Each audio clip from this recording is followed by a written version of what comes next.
CUET exam के जरिए BSc nursing में एडमिशन कैसे लेना है, कौन कौन सी यूनिवर्सिटीज़ हैं, क्या सब्जेक्ट कॉम्बिनेशन है और यूनिवर्सिटीज़ कौन कौन से सब्जेक्ट कॉम्बिनेशन से एडमिशन देती हैं, आज के वीडियो में हम ये जानेंगे। तो आज की इस वीडियो में हम सब कुछ जानेंगे BSc नर्सिंग कोर्सेज के लिए कि किस तरीके से CUET एग्जाम क्रैक करके हम BSc नर्सिंग में एडमिशन ले सकते हैं। तो सबसे पहले हमारा एलिजिबिलिटी क्राइटेरिया आता है, यानी हम सबसे पहले एलिजिबल कितने हैं CUET एग्जाम में BSc नर्सिंग के लिए वो जान लेते हैं। हमें कक्षा 12वीं पास करनी होगी और मिनिमम मार्क हमारा 50% होना चाहिए। कुछ कुछ यूनिवर्सिटी 45% पर भी एग्री है, वो मैं क्लासेस में बताऊंगी। फिजिक्स केमिस्ट्री बायोलॉजी हमारा सब्जेक्ट होना चाहिए जिसमें हमने 12वीं पास करी है। मैथ्स अगर आपका है तो आप BSc नर्सिंग नहीं कर सकते। BSc नर्सिंग के लिए आपको फिजिक्स केमिस्ट्री बायोलॉजी होना ही पड़ेगा। 12th में आप फिजिक्स केमिस्ट्री बायोलॉजी के स्टूडेंट अगर हो और पास आउट हो 50% मार्क्स से, तब आप एलिजिबल हो BSc नर्सिंग करने के लिए। अब अक्सर ये सवाल आता है कि मैम BSc नर्सिंग लड़कियां ही सिर्फ कर सकती है या लड़के भी कर सकते हैं?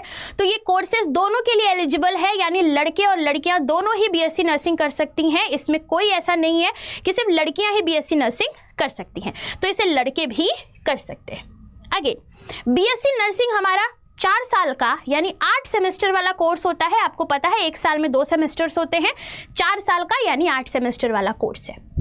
अब सबसे बड़ी दुविधा होती है कि सब्जेक्ट कॉम्बिनेशन क्या रखें। CUET में बहुत सारे ऐसे सब्जेक्ट कॉम्बिनेशन रखने पड़ते हैं ताकि हम BSc नर्सिंग में एडमिशन ले पाएं।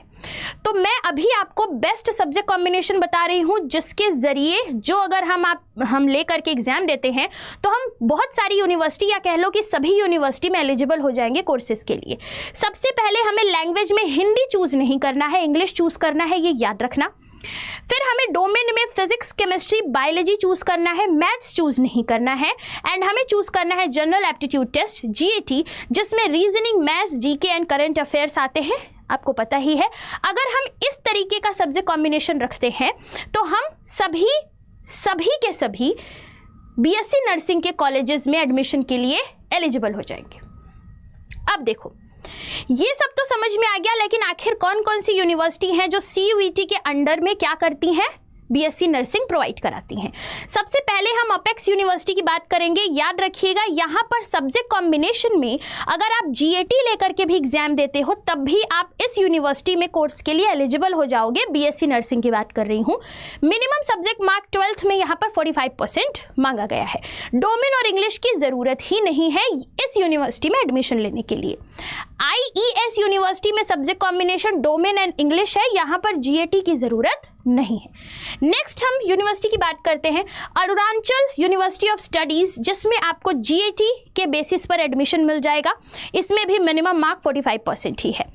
तीर्थनाकर महावीर यूनिवर्सिटी TMU, इसमें सब्जेक्ट कॉम्बिनेशन GAT है, यानी डोमेन एंड लैंग्वेज से इन्हें मतलब नहीं है, ये सिर्फ GAT के मार्क के बेसिस पर एडमिशन देते हैं। IIMT यूनिवर्सिटी, सब्जेक्ट कॉम्बिनेशन यहाँ पर डोमेन होना चाहिए, यानी यहाँ पर आपको फिजिक्स केमिस्ट्री बायोलॉजी के बेसिस पे एडमिशन मिलता है। GAT और इंग्लिश का पेपर इनको ज़रूरत नहीं है। आर्काजन यूनिवर्सिटी, सब्जेक्ट कॉम्बिनेशन में डोमेन एंड इंग्लिश मांगा हुआ है, यानी फिजिक्स केमिस्ट्री बायोलॉजी के साथ साथ आपको अंग्रेजी भी चूज करना पड़ेगा। Centurion university of technology and management CUTM, subject combination यहाँ पर क्या मांगा हुआ है, डोमेन यानी physics chemistry biology, GAT and language इन्हें नहीं चाहिए होता। Gopal Narayan Singh university, subject combination है डोमेन एंड इंग्लिश, यहाँ पर GAT की डिमांड नहीं है। इस तरीके से अगर आप डोमेन इंग्लिश देते हैं तो हम गोपाल नारायण सिंह यूनिवर्सिटी के लिए एलिजिबल हैं। College of engineering Roorkee, subject combination यहाँ पर डोमेन और इंग्लिश है, अंग्रेजी लैंग्वेज इनको चाहिए और डोमेन के साथ आप यहाँ पर एडमिशन ले सकते हो। ग्राफिक एरा हिल यूनिवर्सिटी, इसमें डोमेन सब्जेक्ट कॉम्बिनेशन आपका होगा फिजिक्स केमिस्ट्री बायोलॉजी, तब आप इस यूनिवर्सिटी में एडमिशन ले पाओगे। Netaji Subhash university of technology NSUT, इसमें सब्जेक्ट कॉम्बिनेशन GAT और इंग्लिश है, यहाँ पर डोमेन की डिमांड नहीं है। ग्राफिक एरा हिल यूनिवर्सिटी हम ऑलरेडी बता चुके हैं, डोमेन सब्जेक्ट कॉम्बिनेशन होने वाला है। तो ये कुछ टॉप यूनिवर्सिटीज़ हैं जो CUET के through BSc nursing courses provide कराती हैं। याद रखिएगा, CUET के थ्रू अगर आप एग्जाम देते हो BSc नर्सिंग के लिए तो आपको सिर्फ कक्षा 12वीं का सिलेबस पढ़ना है, 11वीं के सिलेबस नहीं पढ़ने हैं। अब एक और अक्सर बच्चों के डाउट होते हैं कि मैम CUET के थ्रू BSc नर्सिंग कैसे करना है ये तो हमने यहाँ पर आपको बता दिया, यूनिवर्सिटीज़ बता दी, सब्जेक्ट कॉम्बिनेशन बता दिया, हर कुछ डिटेल दे दी।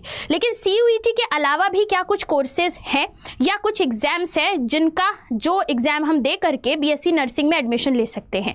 तो बिल्कुल कुछ एग्ज़ाम्स हैं जो CUET के अलावा अगर हम इस एग्ज़ाम को देते हैं तो हम क्या करते हैं, अदर नर्सिंग एग्जाम्स है इंडिया में जो आपको नर्सिंग प्रोवाइड कराते हैं, BSc नर्सिंग प्रोवाइड कराते हैं। जैसे नीट है, एम्स पैरामेडिकल है, Indraprastha university common entrance test है, KGMU है और इसी तरीके से कुछ 2-4 और हैं। लेकिन ये टॉप लेवल के कुछ इंडिया में BSc नर्सिंग के कोर्सेज कराने वाले कॉम्पिटिटिव लेवल के एग्जाम है जो कि आपको क्या करते हैं, BSc नर्सिंग CUET के अलावा प्रोवाइड करते हैं। अब ये सारे के सारे फॉर्म इनकी ही साइट पर मिलती है, ये आपको अलग से भरना पड़ता है। लेकिन यहाँ पर एक चीज़ ध्यान दीजिएगा, ये सारे के सारे एग्जाम जो है वो 11वीं और 12वीं दोनों के सिलेबस के आधार पर आएंगे। यानी यहाँ पर आप 11th की बायोलॉजी और 12th की बायोलॉजी दोनों पढ़नी पड़ेगी। लेकिन CUET की अगर आप एग्जाम देने की बात करोगे तो वहाँ पर सिर्फ आपको 12th पढ़ना है। ठीक है, तो इस तरीके से हमने आपको आई होप क्लियर कर दिया है कि किस तरीके से BSc नर्सिंग हमें प्रिपेयर करना है, कौन कौन सी यूनिवर्सिटीज़ है, सब्जेक्ट कॉम्बिनेशन क्या क्या है। तो अब अगर आपकी कोई भी क्वायरीज होती है तो आप कमेंट सेक्शन में ज़रूर लिखिएगा। वीडियो को लाइक कर दीजिए, ज़्यादा से ज़्यादा शेयर करिए और मैक्सिमम CUET में नंबर और अच्छे से तैयारी के लिए इस चैनल से जुड़ जाइए। Thank you so much everyone.